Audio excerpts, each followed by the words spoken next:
केंद्रीय मंत्री शिवराज सिंह चौहान ने मनाया रक्षाबंधन का पर्व। मामा को घर पर बहनों ने बांधी राखी। प्रदेशवासियों को दी रक्षाबंधन की शुभकामनाएं। पूरे देश के साथ साथ राजधानी भोपाल में भी धूमधाम से मना रक्षाबंधन का पर्व। बहनों ने भाई की कलाई पर बांधा रक्षा सूत्र। महापौर मालती ने सफाई कर्मियों को बांधी राखी। भोपाल में रक्षाबंधन पर हिंदू संगठनों ने छेड़ी मुहिम। महिलाओं को सुनाए जा रहे लव जिहाद के मामले। महिलाओं को हिंदू भाइयों को राखी बांधने का दिलाया संकल्प। खंडवा में फैंसी राखी बनी मासूम के लिए खतरा। गले में फंसी राखी में लगी एलईडी। डॉक्टरों ने गले से एलईडी निकालकर मासूम की बचाई जान। बरेली नेशनल हाईवे 45 पर बियर शराब से भरा ट्रक पलटा। बड़ा हादसा होते होते टला। पुलिस और आबकारी विभाग अलर्ट।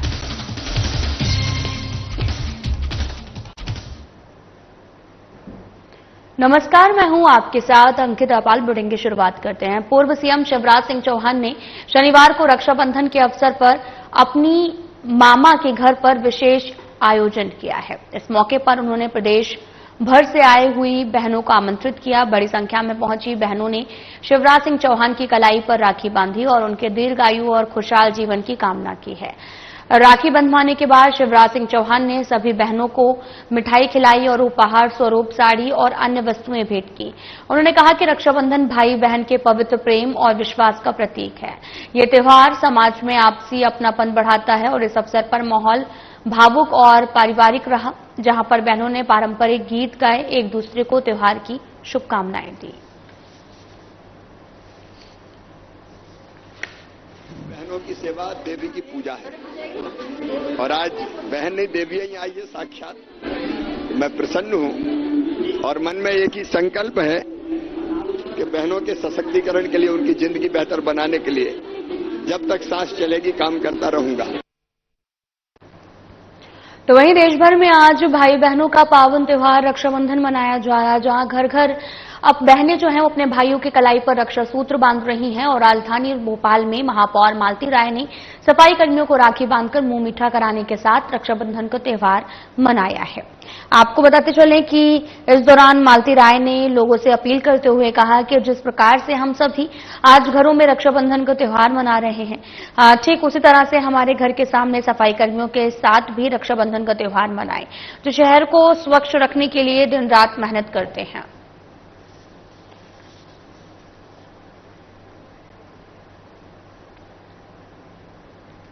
तो आज रक्षाबंधन का त्योहार है, जिसको लेकर सभी जगह पर धूमधाम से रक्षाबंधन का पर्व मनाया गया। बहनों ने भाई की कलाई पर रक्षा सूत्र भी बांधा। महापौर मालती ने सफाई कर्मियों को राखी भी बांधी। तस्वीरें भी आपको दिखा रहे हैं, जहां पर मालती राय महापौर ने सफाई कर्मियों को राखी बांधती हुई नजर आई और इस दौरान भाईचारा भी पूरी तरीके से निभाया गया। इस दौरान मालती राय ने लोगों से अपील करते हुए कहा कि जिस प्रकार से हम सभी आज घरों में रक्षाबंधन का त्योहार मना रहे हैं, ठीक उसी तरह से हमारे घर के सामने सफाई कर्मियों के साथ भी रक्षाबंधन का त्योहार जो है वो मनाया जा रहा, जो शहर को स्वच्छ रखने के लिए दिन रात मेहनत करते हैं। मैंने भोपाल की जनता से बहुत दिनों से जिस मंच पर भी जा रही थी, समाज के कार्यक्रमों में जा रही थी, मैंने सभी से एक आग्रह किया था कि रक्षाबंधन के दिन हम अपने परिवार के साथ राखी जरूर मनाएं, लेकिन जो हमारे घर के सामने की सड़क साफ कर रहा है, जो हमारे घर के सामने की नाली साफ कर रहा है, उस भाई को हम रक्षा सूत्र जरूर बांधे। और जब भोपाल की जनता से मैंने आग्रह किया है, इसलिए मैंने भी अपने घर के सामने जो सदस्य झाड़ू लगा रहे हैं उनको बुलाकर और मैंने उनको रक्षा सूत्र बांधा है, उनको रक्षा सूत्र बांधकर उनके लिए सम्मान दिया है। और मुझे विश्वास है कि इस तरह की पहल जो भोपाल के हर एक सदस्य करेंगे तो इनका भी मान सम्मान बढ़ेगा, क्योंकि हमें याद रखना चाहिए कि यही वो शख्स हैं जब हम अपने घरों में सर्दियों में अंदर सोते रहते हैं, घरों के अंदर सोते हैं और ये सड़क पर झाड़ू लगाते हैं। हमें याद रखना चाहिए कि जब बारिश होती है तो हम घर के अंदर चाय और पकोड़े का आनंद लेते हैं और ये हमारा भाई हमारे घर के सामने की नाली का पानी निकाल रहा रहता है। आज यदि हम एक दिन इनको रक्षा सूत्र बांध देंगे, इनको सम्मान दे देंगे, तो निश्चित ही इनका हौसला बुलंद होगा कि भोपाल की जनता इनके साथ है, इनके कार्यशैली का सम्मान करती है। और यही सम्मान भोपाल की जनता से भी मेरा आग्रह है और वही सम्मान मैंने अपने परिवार के साथ में, अपनी बहू के साथ में इनका सम्मान किया है। तो वहीं रक्षाबंधन भाई बहनों के पावन रिश्तों को मजबूत करने का त्योहार है, लेकिन इस बार भोपाल के हिंदू संगठनों ने हिंदू महिलाओं से अपील की है कि राखी केवल हिंदुओं को ही बांधें। इसके अलावा मंदिरों में पूजा के साथ में जगह जगह प्रचार भी हो रहा, जिसमें हिंदू बहनों से ये वादा कराया जा रहा है कि राखी सिर्फ सनातनी भाइयों को ही बांधें। और इस बार रक्षाबंधन से पहले हिंदू संगठन ने एक अलग ही मुहिम छेड़ी है। मंदिरों में आने वाली महिलाओं को लव जिहाद के कथित मामलों के उदाहरण सुनाए जा रहे हैं और उन्हें संकल्प दिलाया जा रहा है कि वे राखी सिर्फ सनातनी भाइयों को ही बांधें। दरअसल हिंदू संगठन का दावा है कि लव जिहाद के मामलों की संख्या लगातार बढ़ रही है। इसी खतरे के लड़ने के लिए ये अभियान शुरू किया गया है। बहनों की रक्षा कौन करेगा? हम करेंगे।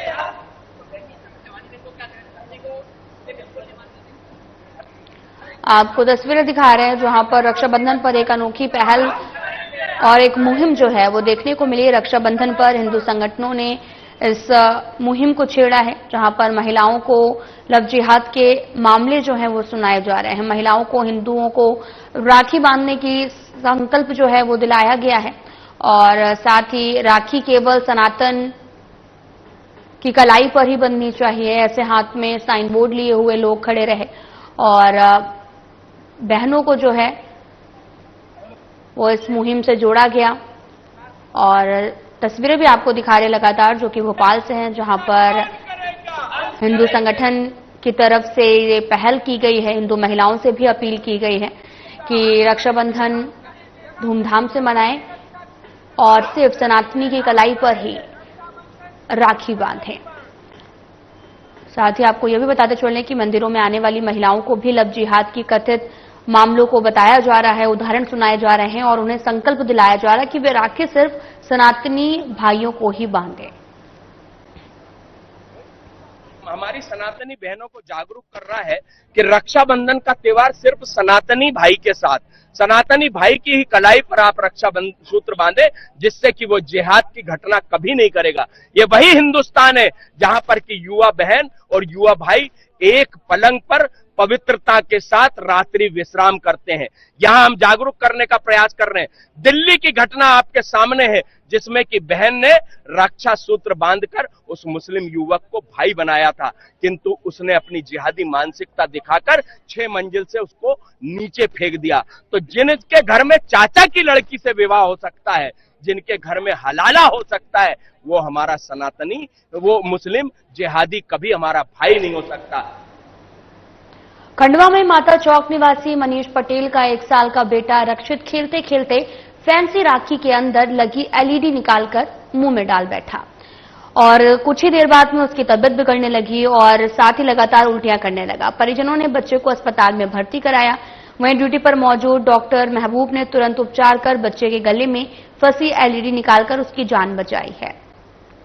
और डॉक्टरों का यह भी कहना है कि यदि कुछ देर और हो जाती तो स्थिति गंभीर हो सकती थी और इसके चलते परिजनों ने मेडिकल कॉलेज की त्वरित सुविधा की सराहना करते हुए कहा कि समय पर इलाज मिलने से उनके मासूम की जान बची है। ये घटना अभिभावकों के लिए चेतावनी है कि छोटे बच्चों को फैंसी राखी और अन्य सजावटी वस्तुओं से दूर रखें, क्योंकि चंद लापरवाह पलों में बड़ी घटना भी हो सकती है। ना बच्चे के लिए मतलब फैंसी राखी लाए थे, वो बल्ब उसको तोड़ के वो निगल लिया, कब हमको पता ही नहीं चला। जरा बताइए ना कैसे क्या हुआ था, राखी को कैसे क्या किया? राखी को उसने तोड़ा। किसने तोड़ा? बच्चे ने उसको तोड़ा। हमको लगा खेल रहा है, तो खेलने में वो तोड़ ताड़ के और वो बल्ब कब उसने अंदर डाल दिया पता ही नहीं। दूध पिलाया,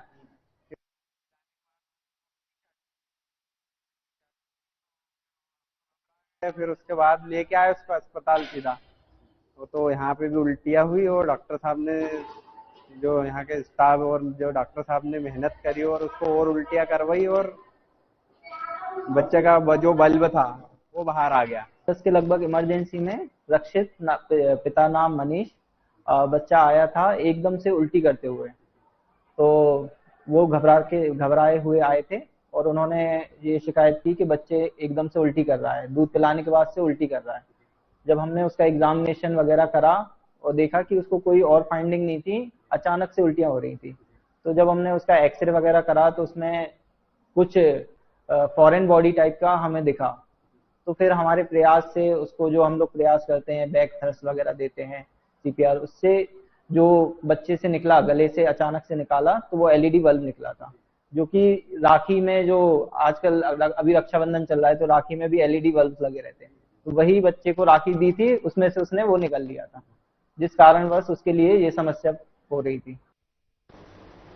बरेली नेशनल हाईवे 45 पर भौड़िया के पास में बियर शराब से भरा ट्रक खेत में पलट गया है और ट्रक कंटेनर में रखी बियर निजी कंपनी की बताई जा रही है।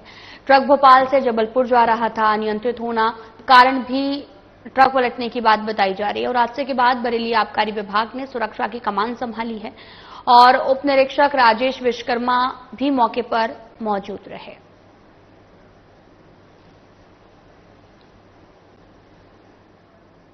आपको बताते चलें कि बरेली नेशनल हाईवे 45 पर भौड़िया के पास बियर शराब से भरा ट्रक खेत में पलट गया और ट्रक कंटेनर में रखी बियर निजी कंपनी की बताई जा रही है।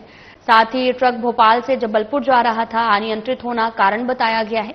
ट्रक पलटने की बात भी बताई जा रही है और हादसे के बाद बरेली आबकारी विभाग ने सुरक्षा की कमान संभाली है। उप निरीक्षक राजेश विश्वकर्मा भी मौके पर उपस्थित रहे हैं। तस्वीरें भी आपको दिखा रहे हैं जो कि बरेली से हैं, जहां पर ट्रक पलट गया है। बड़ा हादसा होते होते टल गया।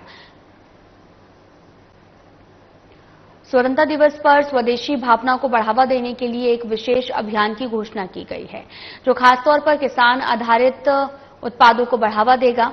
10 अगस्त को रायसेन जिले में मेट्रो और वंदे भारत रेल कोच बनाने की फैक्ट्री का शिलान्यास भी होगा, जिससे क्षेत्र में रोजगार के अवसर बढ़ेंगे। परियोजना के भूमि पूजन कार्यक्रम में रक्षा मंत्री राजनाथ सिंह और शिवराज सिंह चौहान भी रहेंगे। ये निवेश अभियान के तहत स्वदेशीकरण का अभाव है और स्वदेशीकरण को तिरंगा अभियान से जोड़ेंगे। हर घर स्वच्छता के साथ भी तिरंगा अभियान चलेगा। हर घर तिरंगा अभियान के तहत कई तरह के आयोजन होंगे। साथ ही स्वदेशी का अभियान यही खत्म नहीं होगा, रेल कोच फैक्ट्री का लाभ मिलेगा। दूसरी तरफ 25 को धार में प्रधानमंत्री भी आ रहे हैं और पीएम मित्र पार्क का लोकार्पण होगा। साथ ही कॉटन इंडस्ट्री को लाभ मिलेगा। पीएम का दौरा उद्योग निवेश के लिए महत्वपूर्ण होगा।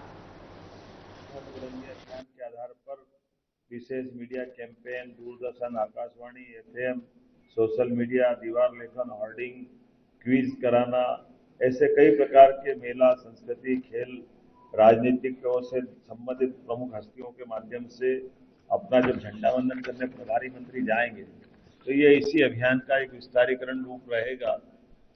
जब मैं आपसे बात कर रहा हूं तो एक जानकारी और देना चाहूंगा, ये स्वदेशी का अभियान हम यही खत्म नहीं कर रहे हैं। इसके आधार पर जैसे मेट्रोपॉलिटन सिटी का अभी निर्माण हुआ है, जिसके आधार पर भोपाल का मेट्रोपॉलिटन एक्ट बनकर के विधानसभा से पारित हुआ है, इसी प्रकार से इंदौर, उज्जैन, धार, देवास का मेट्रोपॉलिटन एक्ट दूसरा बना है। जो हमने कहा था कि मेट्रोपॉलिटन केवल कागज पे नहीं रहेंगे, इसको विकास के कारवां से उसका भागीदार बनाएंगे। तो हम भाग्यशाली हैं, यहाँ माननीय राजनाथ सिंह जी के माध्यम से रेल कोच के निर्माण का एक बड़ा लाभ मिलेगा। ऐसे इंदौर, उज्जैन, धार मेट्रोपॉलिटन के लिए 25 तारीख को माननीय प्रधानमंत्री जी स्वयं आने वाले हैं और इसी स्वदेशीकरण की भावना के आधार पर हमारे निमाड़ और झाबुआ, मालवा के कॉटन उत्पादन वाला क्षेत्र हमारा है किसानों का। ऐसे में गारमेंट्स का, टेक्सटाइल हब का पीएम मित्र पार्क के माध्यम से एक बड़ी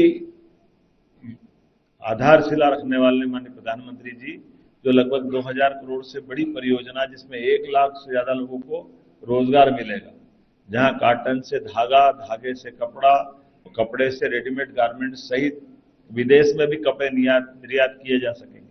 तो ये हमारे किसानों को लेकर के खास करके एक बड़ा पड़ाव रहेगा, जब हम अपने उत्पाद न केवल रॉ मटेरियल से उत्पाद और उत्पाद से निर्यात तक की बड़ी एक संकल्प के आधार पर अपने राज्य की समृद्धि का एक नया दरवाजा खोलेंगे।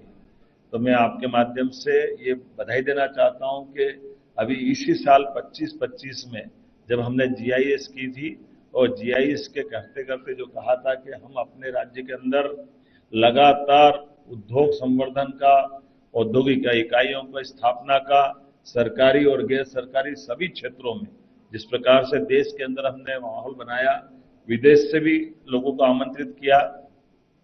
अब ये रोज कमोबेश आप देख ही रहोगे, हमारा कहीं न कहीं अपने राज्य को समृद्धि के लिए रोजगार निवेश का और इस प्रकार से हमारा ये अभियान चल रहा है।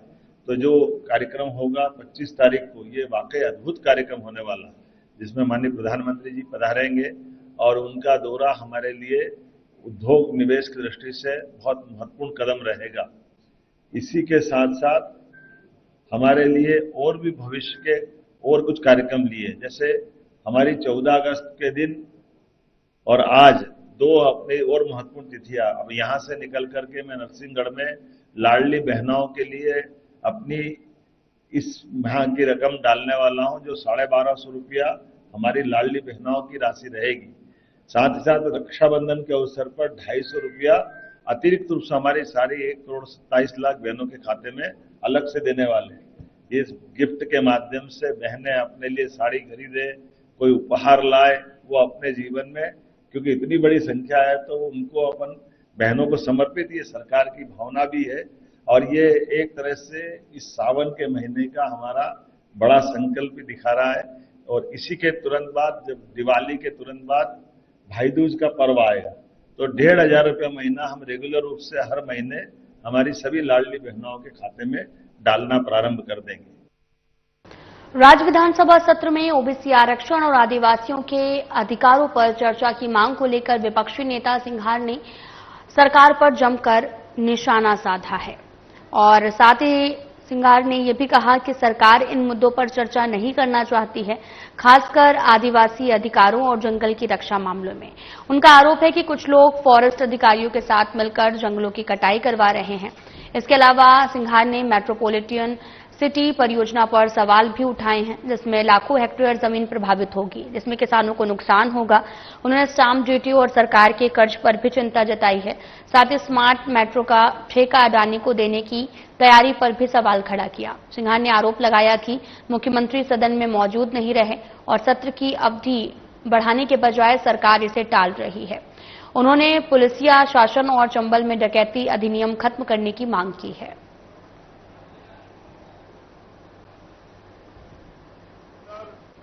डकैती अधिनियम जब था, जब डकैत थे, लेकिन वो आज भी डकैती अधिनियम सरकार ने खत्म नहीं किया। डाकू खत्म हो गए चंबल में, लेकिन उसका दुरुपयोग होता है। कई इनके नेता उस डकैती अधिनियम में अगर किसी ने 100 रुपए भी ले लिए किसी से, तो उस पर डकैती लगवा देते। तो ये उसका दुरुपयोग मैं सरकार से चाहूंगा कि चंबल के अंदर डकैती अधिनियम कानून भी खत्म होना चाहिए कि आज उस चंबल के अंदर कोई डाकू नहीं है। ये 8 दिन का सत्र विधानसभा का सरकार के लिए सुकून भरा हो सकता है, लेकिन अंदरूनी खाने पता है कि सरकार किस प्रकार से इस सत्र को लेकर बेचैन है। सरकार ने मीडिया मैनेजमेंट का बहुत प्रयास किया, लेकिन मैं आपको सबको धन्यवाद देना चाहता हूं कि आपने जनहित में निष्पक्ष रिपोर्टिंग करी। आप सबको मैं धन्यवाद देता हूं। साथियों, हमने कई बातें हर विषय पे सरकार से बात करना चाहिए। सर्वप्रथम हमने ओबीसी आरक्षण की बात करी, इसको लेके धरना किया, प्रदर्शन किया, लेकिन सरकार ओबीसी आरक्षण को लेके ध्यान आकर्षण पर चर्चा नहीं करना चाहती। और हुआ, हमने कई बार कहा कि इस पर चर्चा हो, लेकिन सरकार ने नजरअंदाज किया। वकीलों को आप करोड़ों रुपए दे रहे हो, लेकिन प्रदेश के ओबीसी वर्ग के छात्रों के लिए उनके आरक्षण के अनुसार सरकार इस पे कोई फैसला नहीं लेना चाहिए। तो मैं कहना चाहता हूं, मुख्यमंत्री जी आप ओबीसी से आते हैं, शिवराज जी आप ओबीसी से आते हैं, क्यों आज ओबीसी वर्ग से, पिछड़ा वर्ग से आप भाग रहे हो प्रदेश के?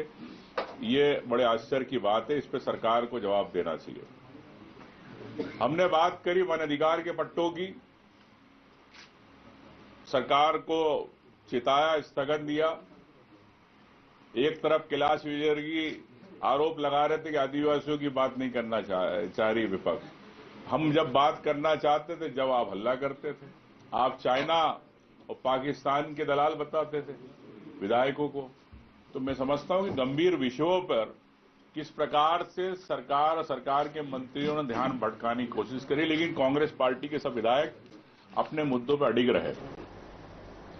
बीजेपी के प्रदेश अध्यक्ष हेमंत खंडेवाल ने केंद्रीय मंत्री ज्योतिरादित्य सिंधिया से मुलाकात को लेकर बयान दिया है। उन्होंने कहा कि जब से मैं अध्यक्ष बना हूं, मैं लगातार पार्टी के नेताओं से सौजन्य भेंट कर रहा हूं। कुछ नेता मेरे आवास पर भी भेंट करने आ रहे हैं और इसी क्रम में ज्योतिरादित्य सिंधिया मुझसे मिलने के लिए आए थे। निगम मंडल की नियुक्तियों पर खंडेवाल ने बताया कि बीजेपी के वरिष्ठ नेता इस मुद्दे पर विचार मंथन कर रहे हैं और जल्द ही नियुक्तियां की जाएंगी। राहुल गांधी के वोट चोरी के बयान पर प्रतिक्रिया देते हुए हेमंत खंडेवाल ने कहा कि एक पार्टी के इतने बड़े नेता को ऐसे निराशाजनक बयान नहीं देने चाहिए। चुनाव में कांग्रेस और अन्य विपक्षी दल भी जीतते हैं। उन्होंने राहुल गांधी पर तंज कसते हुए कहा कि परिवार के लोगों की जिम्मेदारी होती है कि वे मानसिक परेशानियों से जूझ रहे सदस्य से बात करें, उसकी देखभाल करें।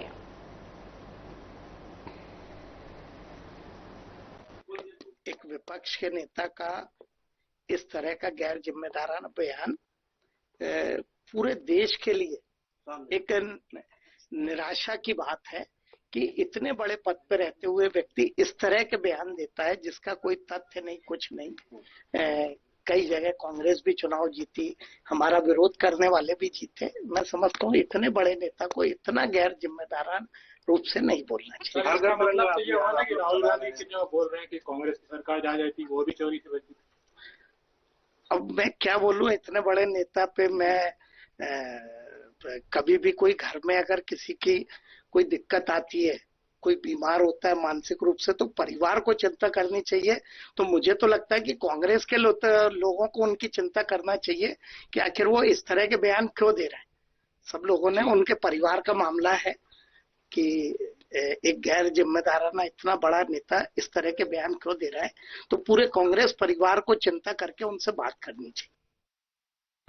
खंडवा जिले के मदांता विधानसभा क्षेत्र स्थित सिंघाजी थर्मल पावर प्लांट में गुरुवार शाम एक दर्दनाक हादसा हुआ है। ग्राम गोराडिया के लखन उर्फ भूपेंद्र पिता राधेश्याम सरवर राजपूत पोकलेन मशीन की चपेट में आ गए, जिससे उनकी मौके पर मौत हो गई। जानकारी के मुताबिक राखड़ भराई के दौरान लापरवाही से चल रही पोकलेन मशीन ने युवक को अपनी चपेट में ले लिया। घटना के बाद पुलिस ने सर्चिंग अभियान चलाया। युवक पर सिर भी जो है वो ढूंढ लिया गया और इस घटना से ग्रामीणों में गुस्सा फैल गया और वे प्लांट के बाहर एकत्रित होकर न्याय की मांग कर रहे हैं। स्थानीय लोग और जनप्रतिनिधि मृतक के परिवार के साथ खड़े हैं और कंपनी प्रबंधन पर लापरवाही के आरोप लगा रहे हैं। प्रशासन की ओर से अब तक कोई आधिकारिक बयान सामने नहीं आया है।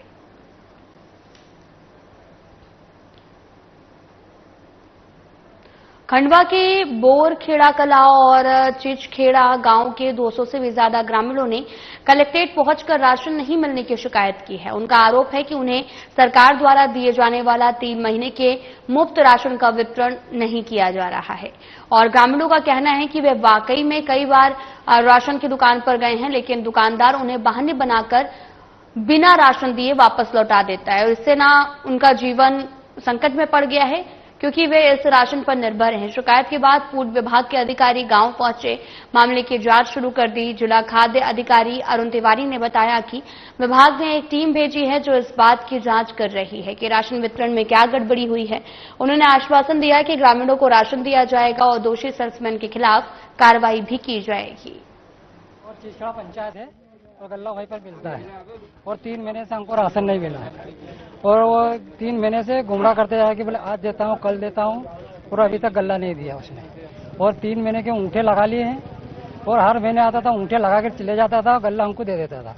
पर अब की बार उसने हमको 3 महीने का गल्ला नहीं दिया अभी तक और गुमराह करता है वो। गल्ला मेरा गरीब लोगों को परेशानी है, गरीब लोगों को गल्ला नहीं मिल रहा है।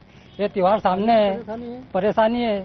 कुछ आज तक गल्ला राशन पानी बेचारे गल्ले गरीब लोग दम पे जा रहे हैं, दौड़ रहे हैं और उनको नहीं बोल रहा है कि गल्ला अभी नहीं है। और उसको बोला, उसके बाद में हमने शिकायत की है 181 पे, नजीर बाबू के नाम से है, और उसके बाद बोलता है कि जिसने शिकायत करी उसकी आईडी बंद कर दूंगा, उसको गल्ला नहीं दूंगा। अभी तारीख पे गल्ला नहीं मिला, महीने के एंड में हमेशा गल्ला देता है वो, और अंगूठा है ना महीने से पहले ही लगवा लेता है पूरा। कितने लोग हैं जिनको 3 महीने से राशन नहीं? कम से कम ये मान के चलो 200 कार्ड 250 कार्ड है, 200-250 कार्ड वालों को यही समस्या है 3 महीने से। अभी तक किसी को गल्ला नहीं मिला टाइम पे। जाते हैं तो क्या बोलते हो? वो तो आश्वासन देते रहते हैं, आज दे दूंगा, कल दे दूंगा, पर अभी तक अनाज नहीं आया है। तो अब हम ये जानना चाहते हैं कि हमारा अनाज कहाँ गया है फिर। ये 3 महीने का राशन बांटना था, और इसको मैंने कल पोर्टल पे चेक किया था, क्योंकि हम बारीकी से देख भी रहे हैं गांव में बटा है कि नहीं, किस गांव में बटा है, किस में नहीं बटा है।